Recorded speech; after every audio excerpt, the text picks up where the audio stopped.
You know what I mean? I love y'all forever. Shout out to Harlem. Shout out to Harlem. Real shit. All right, so when did you fall in love with hip hop though? I fell in love with hip hop when actually when my mom and dad took me outside to the park and they was hooking up the DJ sound system to the light poles and everything like that. And I seen them do that, and the MC got on the microphone, and I looked at my dad and I said, I can do that too. And he was like, you can do whatever you want as long as you put your mind to it. You know what I mean? So at the end of the day, that's when I was like, that's the beginning for me, and I'm still here. That's when I was growing up, and it's 2022, and I'm still pushing forward.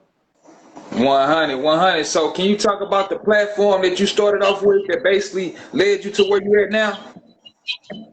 Yeah, follow the Flavor TV show along with two of my good friends, Sean Blacks and Harlem Mad Dad. We did that growing up in the hood.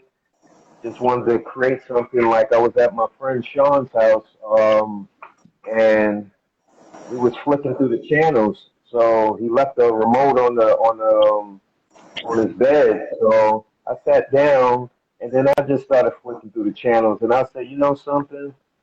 Ain't nothing good on TV. Let's make our own TV show and put us on TV.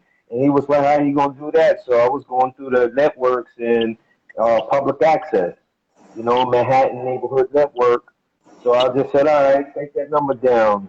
So my friend Mad Dad, he wrote the number down, and then, we called from Black's house and everything like that. And as we called, they gave us the information on what we had to do to put a TV show up on the air. So I said, all right, when they sent in the information for us to sign the contracts and everything like that for us to get on Manhattan Neighborhood Network, we were sitting there in the room and then trying to come up with all these great names and everything like that. So we was just throwing everything out, you know what I mean? And we all collectively came up with Follow the Flavor TV show, and we kept that and we just ran with it. So, we were the first ones to make ourselves as cartoons back then. And was back in the 90s, y'all, 89, you know what I mean? 89, 88, 89, 90. You heard me? I was born in 89. So you've been doing this a long time now. Right, right. Been doing this for a very long time, and this is before the internet. This is when we had the flip Motorola flip phones. This is when we had beepers, when we had to run to the telephone, and put a dime in, and then a quarter. You know what I mean? When they raised the price up, but this is when we paid a dime just to go. Oh, somebody beat me from here. You know what I mean? A lot of people don't know about beepers. Okay. Yeah. That was the era though. That was the true era of hip hop in my eyes. That's the shit I was studying from. The shit I was learning from. Yeah, so I come from that cloth. A lot of people don't. It's not cut from that cloth. A lot of people don't know the real grind and the real struggle on how to really make it out here. This internet gave a lot of people insight. You can go on and Google everything, but we had to really go to school. We really had to go to the library. We had library cards. A lot of people don't even know what a library card is. You know what I mean? That's real shit. Straight up, though. That's some real ass shit you just said, man. Like, who were some of the artists that you had on your platform back then, though? Back then, I had the early Jay-Z. You know what I mean? When he first started, I had my family, Big L. I had Biggie Smalls, Tupac. I had Eazy-E when he used to come to New York all the way from the West Coast. You know what I mean? I had Coolio. I had Little Sean. I had Jodeci, Mary J. Blige, Father MC, Christopher Williams, Nesto Velasquez, Black Rob. You know what I mean? All at the beginning of everybody's career, before the industry is what it is right now. How everybody is doing what they're doing. The beginning was Follow the Flavor TV show and video music box with Rock McDaniels, So it's safe to say you kind of paved the way for a lot of these platforms today. Even my platform, I'm paying homage to you now. You hear me? I appreciate it, family. I definitely appreciate that, because a lot of people don't pay homage and a lot of people forget who was the founders and who started this, who had the mindset to really go out there and be in these dangerous areas, which was the hood. I went to every single hood with a camera with two of my good friends, and we went to everybody's hood, you know what I mean? And these hoods is tough out here, you know what I mean? But with a camera and they're going to interview the hardest rapper and people pulling out guns and showing it on TV and doing all types of stuff, but we got that respect. Everybody wanted to be on TV. So for us doing that, we put a lot of people on TV. I don't glorify the guns or nothing like that, you know Yeah, what I mean? You definitely need them because it's a part of our it constitution ain't for show. It's just to for protect protection. ourselves. Right, right. It's just to protect ourselves and everything like that, you know what I mean? But I tell people gloves, guns down, gloves up. You know what I Yeah. mean? This is what we doing. More people to survive out here. I've been pushing life since I've been living out here. I am the real Mel Love, Link the Link, the movement you want to move with, the outlet, all the plugs come to me. God is love. Anytime you spread love, love gonna reciprocate. Right. And that's why, I started when I fell in love with hip hop, and your name is love. You know what I'm saying? Love. God is love at the end of the day. So we're gonna move on to the next question. I wanna ask you, man, how did you link up with Shine Puffy Combs? I linked up with Sean Puffy Combs. Well, I seen him. Like I said, I was doing my TV show, and we everywhere with it. Every single party, every single club, every single college, everywhere.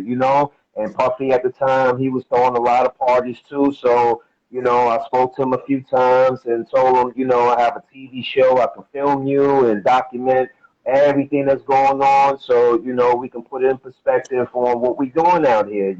So at the time everything was just moving fast and we didn't know that this was going to be history the way it is right now where a lot of things is taking place and it is, but my consistency got me to link up with Sean Puffy Combs through going down to MCA, Universal every single day, going to Uptown to let them know I'm the right person for the job. They need to hire me.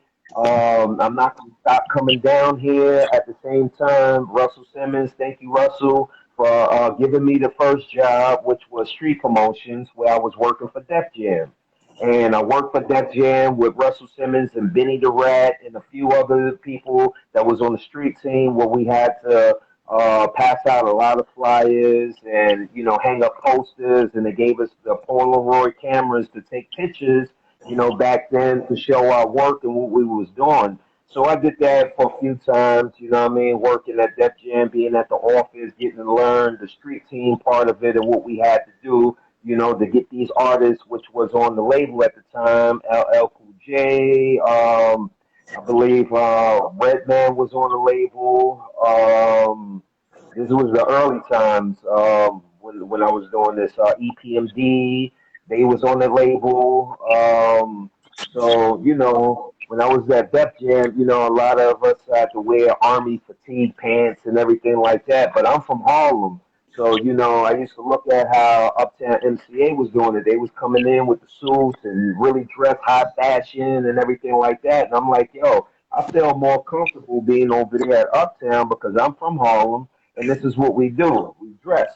So I said, I'm going to go over here to Uptown. So I went every single day, and I didn't give up. So, at the time, Sybil, she was the secretary at the time.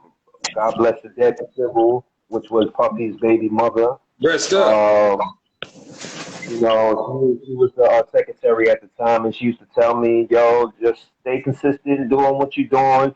You're gonna finally meet up with the right people that's gonna get you through the door." My good friend Tim Dog, which was the A&R at the time, I used to go down there and give him some of my TV show tapes, VHS tapes. You know what I mean? So they can take a look at what I was doing as far as the TV show. But besides that, I was managing my people, which was Sean Blackson, Matt Harlem, Mad Dad, which their names was Graveyard Shift back then, and there was a rap group.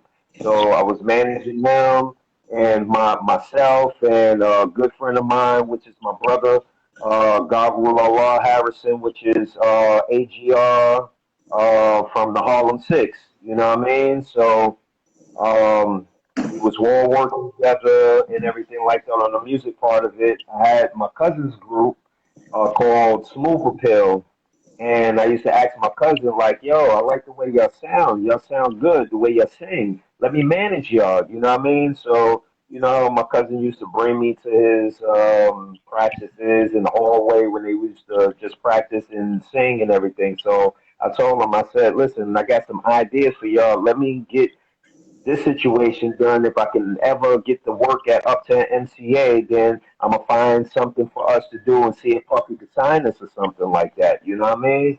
So every day, like I said, I kept going down to Uptown MCA and everything like that. So while I was on the train, I had to go to school. I was going to Junior Richmond at the time, high school, and I was sitting on the train, so I look up and I seen this guy looking at me. So I'm like, "What the hell this guy's looking at me for?" You know what I mean? So the guy, he was like, "Yo, you doing good, kid? You going to school?" I was like, "Yeah, I'm good." So he sparked a conversation with me. So he was asking me, what was I taking up, what I was doing in school, and everything like that. So I was like, before I go to school, I'm gonna go drop off my tape. Because back then it was tapes. There was no CDs or nothing like that. You know what I mean? So as I'm dropping off this tape, um, we having a conversation, talking and everything like that. You know what I mean? So the next thing you know, he gets off at the same stop I'm getting off on. Downtown to go drop off the tape to Tim Dog. So Tim Dog used to work for Uptown MCA as well as one of the A&Rs.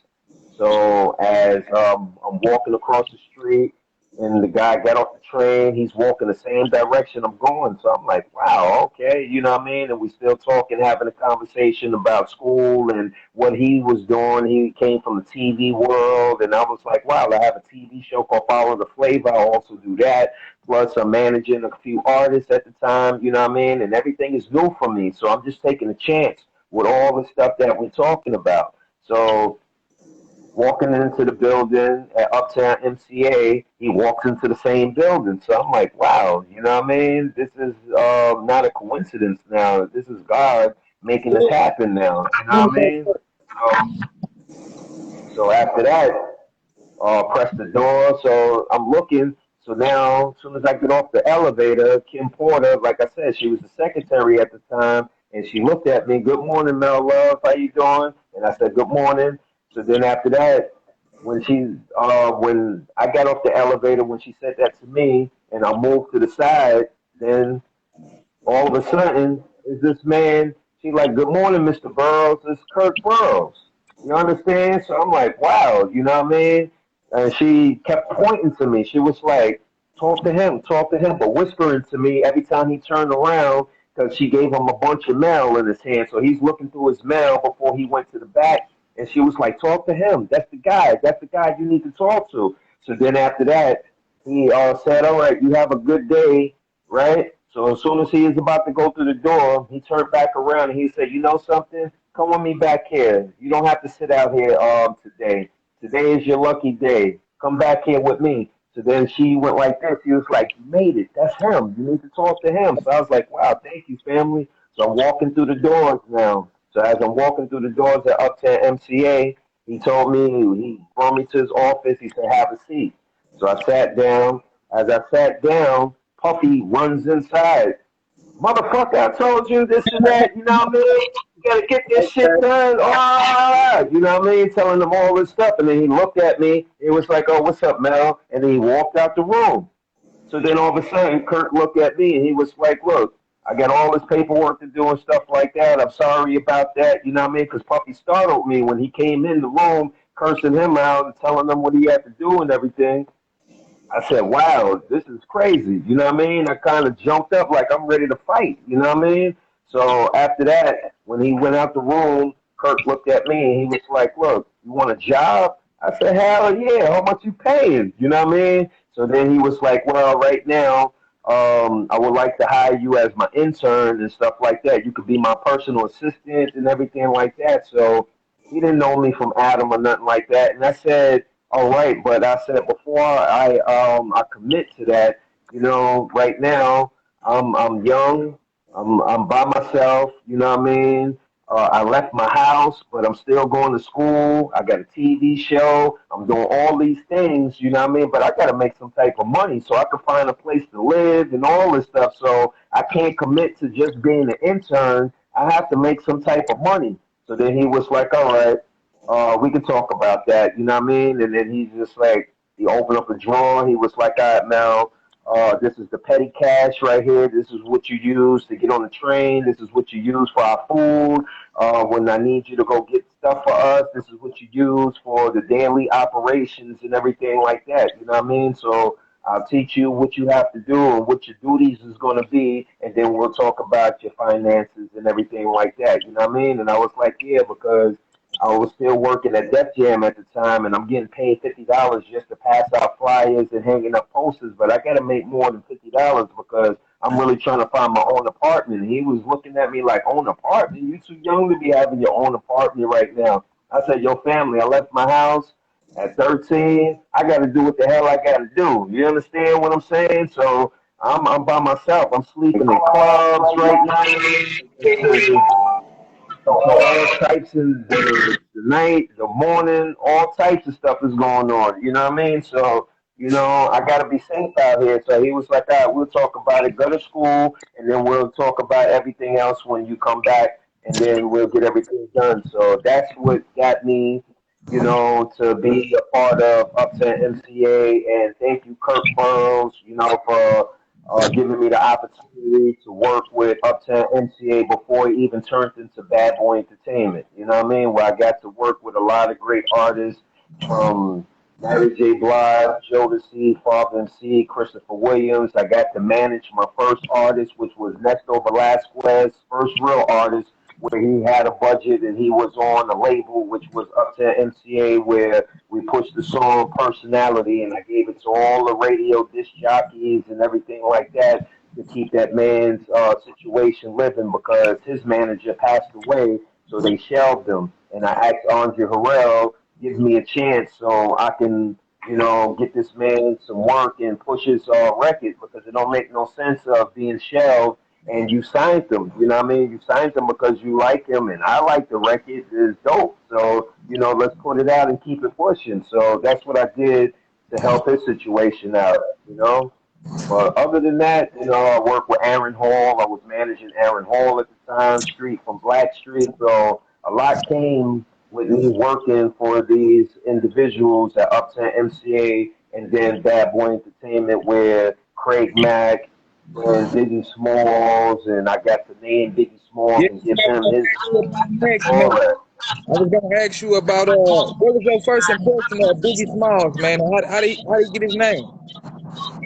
Well, Biggie, he was dope. You know what I mean? Dope individual, which I helped get him signed. Like Mark Pitts came into Uptown with Biggie and asked me, yo, could he sit in the room with you? You know what I mean? Kirk got up and he went to the bathroom, so he didn't get to see Mark Pitts ask me, could Biggie sit in the room with me?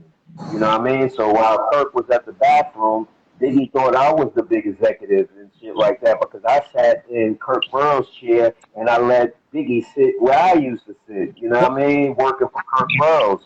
So all this happened while Kirk Burrows went to the bathroom. So as I was sitting in Kirk's seat, I asked Biggie, I said, who you? So he was like, yeah, you know what I mean?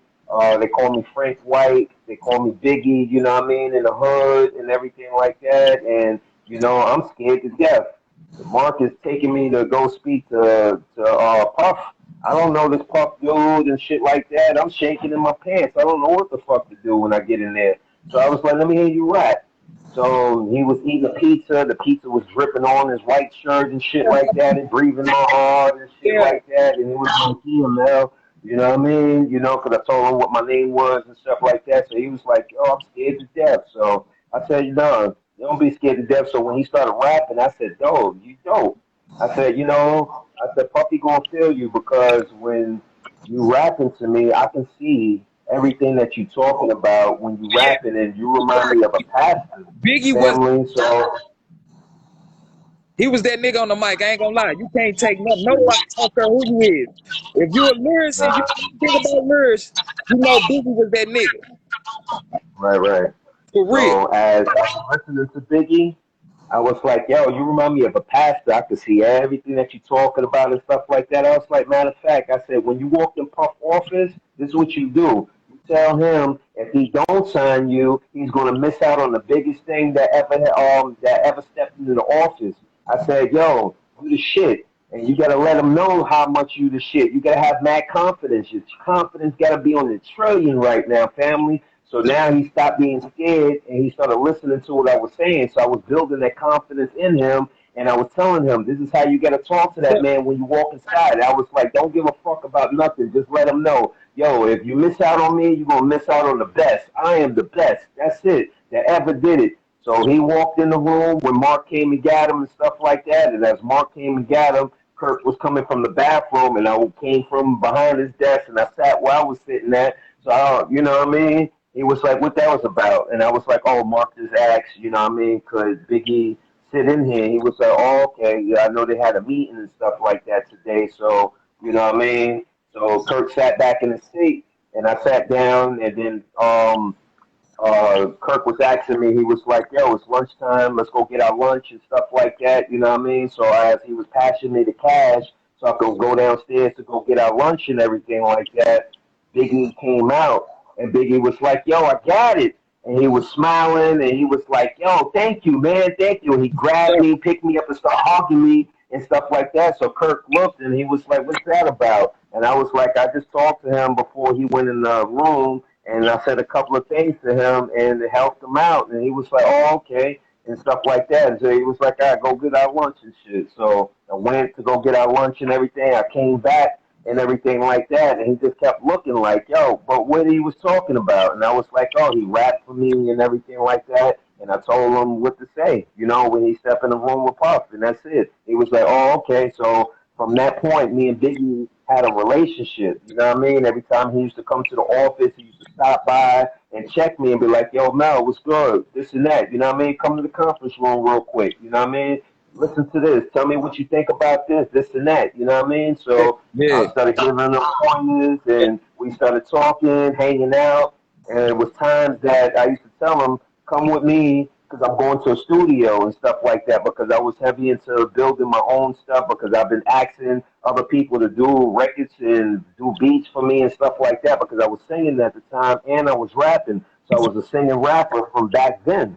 Mm. And then they used to tell me, Puffy and them used to be like, yo, you got to pick one. Either you're going to be a singer or you're going to be a rapper. I'm like, I do both. You know what I mean? So back then, you know, they took me as a joke. They wasn't really taking me serious or nothing like that. You know what I mean? And I was serious on my craft, but I was still pushing. So, you know, they was just interested in me working and just doing all the stuff I needed to do for them, which was understandable. You know what I mean? But I seen myself as more and doing more, and I did a lot when I was there. So, you know, when me and Biggie, you know, we used to talk. He came with me to a couple of studio sessions. I brought him to a couple of different people to do mixtape deals or, you know, just have him featured on a couple of different singles with people. I'm in books, you know what I mean? That the people that I brought him around put me in books and put him in books and everything like that, which y'all can go check out on Amazon. It's called Beneath the Hype with Miss Peggy Spoiler. You Okay. know, so Becky put me in her book, you know what I mean? So that's on Amazon. So it's called Beneath the Hype again, you know what I mean? So everybody can go check that out and you can hear the stories that she put where Biggie and I was around, you know what I mean, doing these other great things, you know what I mean? So, you know, like I said, me and Biggie we used to joke around all the time. We used to go to the video arcade place when it was on 42nd Street, downtown Manhattan. You know what I mean? Where we used to bump into Cool Keith. You know what I mean?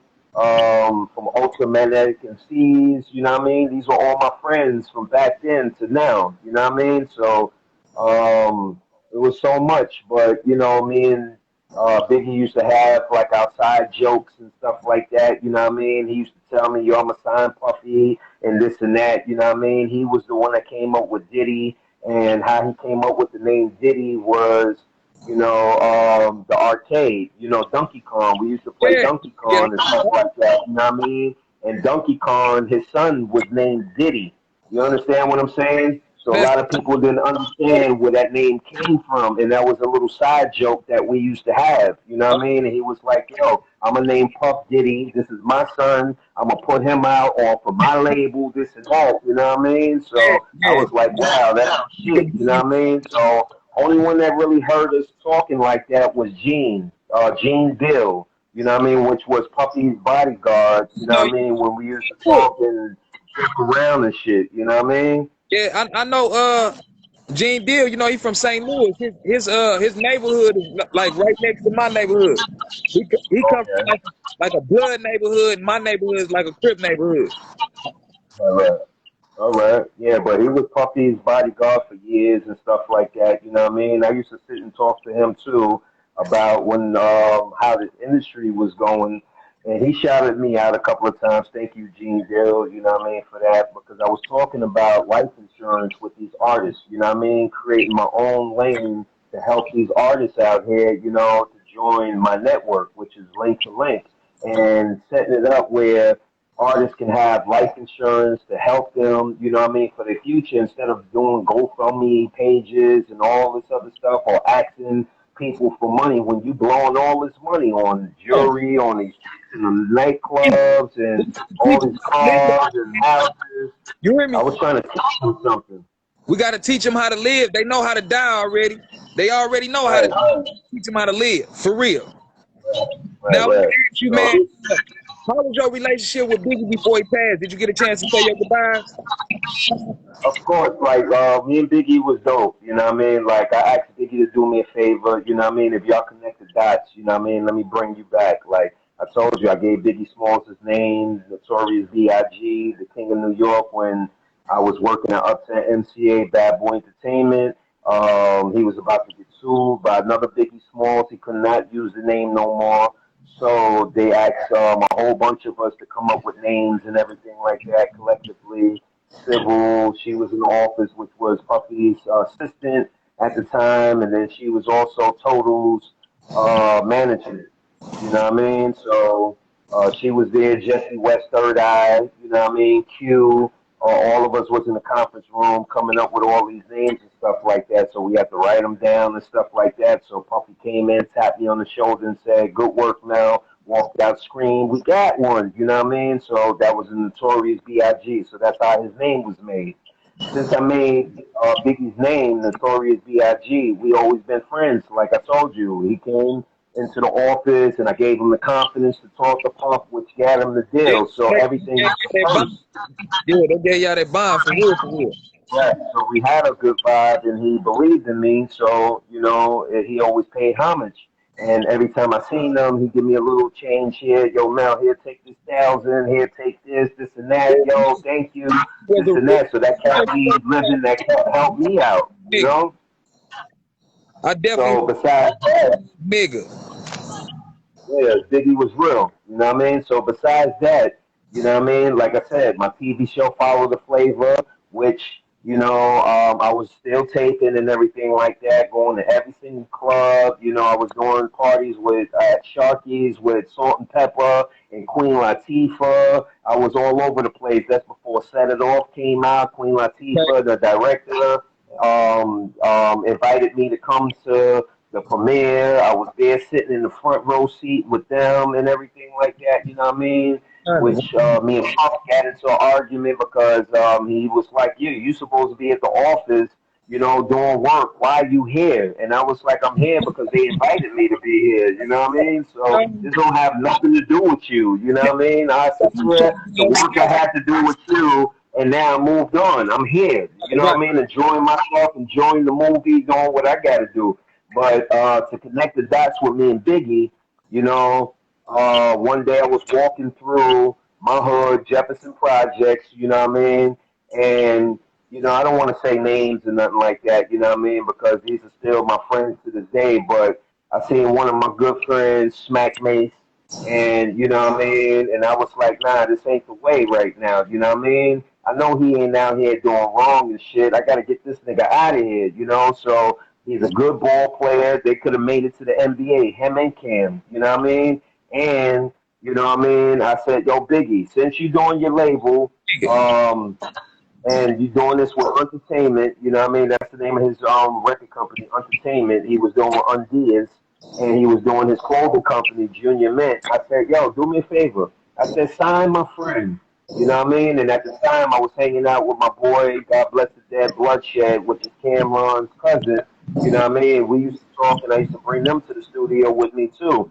So, you know, Bloodshed, myself, Huddy Six, you know what I mean? These were my peoples from Harlem, you know what I mean, that I used to hang out with, and Duke the God. We used to go to school, Julia Richmond, you know what I mean? So, you know, just to show you, you know what I mean, if you connect the dots, you know, when I seen Biggie, I said, yo, family, here, take this tape, listen to it, tell me what you think. And he was like, anything for you, Mel Love, just let me know what you need. So I was like, look, I want you to sign somebody for me. You know what I mean? So at the time, I used to go to Howard University with Puff and Kirk and all of them. We used to do the shows down there at Puffy School, Howard University and stuff like that. So that's where, you know, Biggie was dealing with some chick named Charlie Baltimore and everything like that. So Yeah, I was around that whole situation with them, you know. yeah. I fuck with Charlie Baltimore for real. She hurt. I ain't gonna lie. Dope rapper and everything like that from back in the day. So, you know, Biggie was telling me, he was like, look, I'm about to sign her to my label and everything like that. I'm starting this new label and stuff like that. So I was like, your family, do me a favor, take this tape, listen to it, sign them.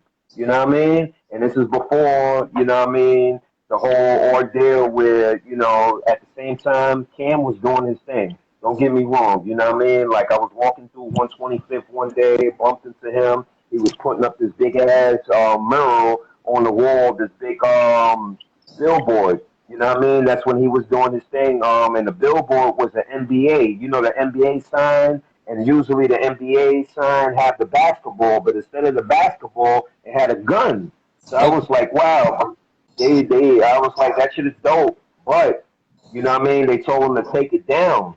You know what I mean? So at the same time, while I seen them take it down and stuff like that, because they didn't want to keep it up there, I told them, I said, don't even worry about that small shit. You're doing a lot of stuff. You got the mixed game on lock right now. That's when I was talking to Duke the God, and I was like, look, I got some plugs and stuff like that. That's when I had some good friends at Land Speed Records, and I was like, look, I'm about to do this deal over there with Black Rob and G Dep, you know what I mean? And I'm doing a mixtape deal called Black and Depper.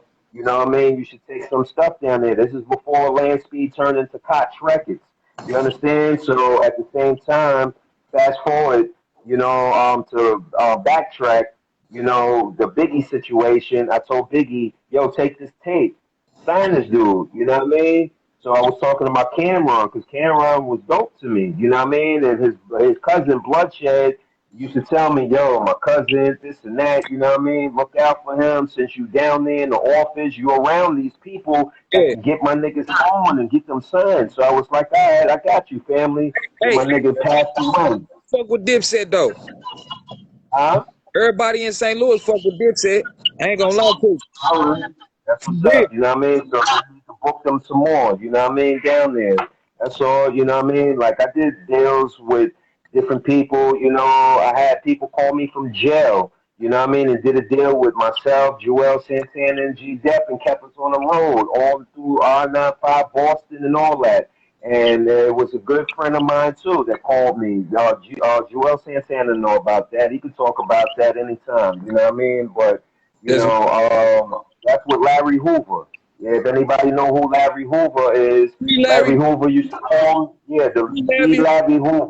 Larry Hoover. Yeah, D. Larry Hoover called me from jail, and he used to book us for shows. And he was like, Mel Love, I want you, G. Dep, and I like this new kid named Joel Santana. So I was like, I can get Joel Santana because I had a studio right down the block from where Joel Santana, we Harlem. You know what I mean? I was on 155th in Amsterdam, right across the street from the cemetery. So everybody, Joel Santana's people used to come see me, and they was like, look, Joel's is right down the block. He had the store, this and that, and I used to help his mom and Jim Jones' mom do fashion shows. I put my sisters in the fashion shows with Jim Jones' mom and Joel Santana's mom. So I try to really keep it Harlem and, you know, do a family thing. Anytime anybody from Harlem used to call me and they need something, Link to Link had it. And if I didn't have it, I go out and go get it and make it happen. You feel me? That's real. That's what real niggas do. So, you know, What real niggas do, yeah, man. so, You know, you supposed to take care of your hood. For real. That right, community. If you ain't giving back to your community the same frequency that you took from your community, then you a goofy. right. Right. You're absolutely right about that. But the crazy thing is, you know, I'm just talking about this now, and a couple of individuals been around me, so they can, you know, vouch for the way I was moving out here and what I was doing and what I was saying and who did